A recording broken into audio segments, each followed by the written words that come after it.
Hi everybody, welcome back to my second tutorial, which is opening the clay to make our pot. So opening the clay meaning we're going to put a hole in it, we're going to open those inside walls out. So after we've centered our clay, so if you don't know how to center, you need to go back to my first tutorial, which will show you how to do that. Now it also takes a lot of practice, so you need to probably practice a little bit on centering. So we've got a bit of a clay here with a dome on top. And what we need to do is flatten that dome out. But before we do that, I'm going to tell you that this is a right-handed wheel. A right-handed wheel will go anti-clockwise because I'm a right-hand potter. If you're left-handed, you can get a left-handed wheel that goes clockwise. So a left-handed wheel will go clockwise, a right-handed wheel will go anti-clockwise. So if you're using a right-handed wheels, you need to build your pot on the right-hand side. If you for some reason swap over to the left-hand side, then what you're going to do is, because you're going to be going against the grain of the clay, your pot will actually end up out of shape. So first things first, we need to flatten that top off. So our left hand is going to be that support mechanism for the next couple of steps. It's just going to sit there, but we're not pushing on the clay. As I said, we don't want to be building the pot on the left hand side. So we don't push on the clay, we just sit it there. Our right hand is going to come down on top like that. We're going to use this part of our hand, which has got the little knuckle there. And just on top, right in the middle, we're going to flatten that clay out like that. Now, because I've got a bit of a knuckle shape there, it'll make a dent. And we want that because we want to see where the middle of the clay is. If you put your hole in and your hole's not in the centre, you're going to end up with a wobbly pot. So making sure that when you put your hole in, which is the next step, we will put that hole in the centre. So now I'm going to start that hole, and we're going to just start it right in the middle, like that. You're going to take your water off, like that, and you're going to have a look and make sure that hole is in the middle. If it's not, then I would flatten it back off and start again. So now I'm happy with where that hole is. I'm going to continue down, but we don't want to go all the way down to the wheel head, do we?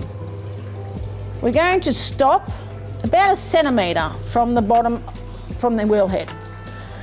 That will allow us to be able to pull the wire through later, and we're going to make sure that that bottom is thick enough to support the pot.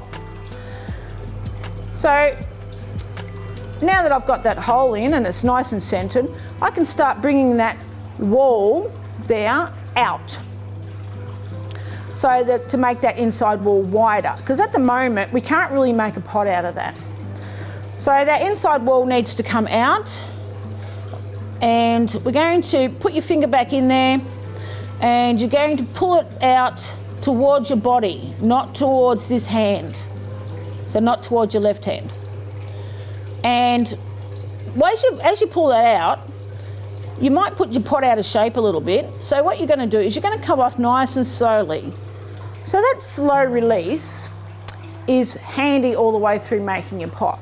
You don't want to come off your pot too fast, as your pot will stay in that out of shape. It's a very fluid motion when you're making the pot. So all the way through making your pot, just make sure you take your hands off nice and slowly. Now after we've pulled that wall, we only want to come out to about 3 finger widths there. And after you've pulled it out, you're going to have a look at the base of your pot. Now the base of the pot wants to be nice and flat, so even thickness all the way across. If it's not, you could cause cracking. So if it's got a little dome in there, which mine has, or if you've got a little dent like that, you need to be able to run your finger across and flatten it out, so you've got a nice flat bottom on your pot. So all I'm doing is running my finger back and forwards and flattening it like that. So if you get a big spiral in the bottom, then your hand speed's too fast. So what you need to do is have a faster wheel than your hand speed. So there's a bit of a saying in pottery. So we have a fast wheel and slow hand movements. Therefore you've got fine spirals rather than big thick spirals. Okay, so we're getting there. So we've opened up the walls, but I don't like this UFO shape we have here. So I'm going to straighten the walls up and get it ready for the next step, which is pulling the walls up. So a bit more water on there, and I'm going to clamp the walls using the side of my fingers here, like that. So coming in like a clamp, and so you straighten those walls up like that. See how they've straightened up? And now we want to flatten that top off. So it's compressing the rim. So we're going to use our fingers like that on the side, right up at the top of the pot where your rim should be. And our right finger is going to come down in front like that and compress that rim. So we've got that sort of shape happening. This is a good shape to start the next step, which is pulling the walls up. Okay guys, that's about it until the next tutorial. I'll see you again in episode 3, and that is pulling the walls up to make our pot. Okay, bye.